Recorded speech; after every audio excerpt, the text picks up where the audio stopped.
ആലുവയിൽ കുട്ടിയെ പീഡിപ്പിച്ചു കൊലപ്പെടുത്തിയ കേസിലെ പ്രതിക്ക് ജയിലിൽ ക്രൂരമർദ്ദനം.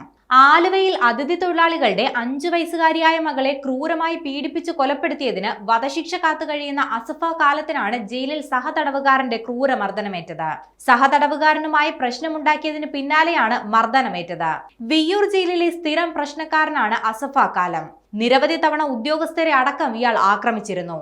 സഹതടവുകാരുമായും അസഫാഖ് സ്ഥിരം തല്ലുണ്ടാക്കുന്നതും പതിവായിരുന്നു.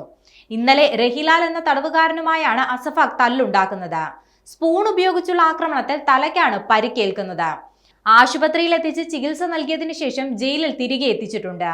അതീവ സുരക്ഷാ ജയിലിൽ പാർപ്പിച്ചിരുന്ന രഹിലാലിനെ അവിടെ പ്രശ്നമുണ്ടാക്കിയതിനെ തുടർന്നാണ് വിയ്യൂരിലേക്ക് മാറ്റിയത്. അസഫാഖിന്റെ പരാതിയിൽ പോലീസ് കേസെടുത്തിട്ടുണ്ട്. 2023 ജൂലൈ 28-നാണ് അസഫാഖ് 5 വയസ്സുകാരിയെ തട്ടിക്കൊണ്ടുപോയി പീഡിപ്പിച്ചു കൊലപ്പെടുത്തിയത്. അന്ന് രാത്രി തന്നെ പ്രതിയെ പോലീസ് കസ്റ്റഡിയിൽ എടുക്കുകയും ചെയ്തിരുന്നു.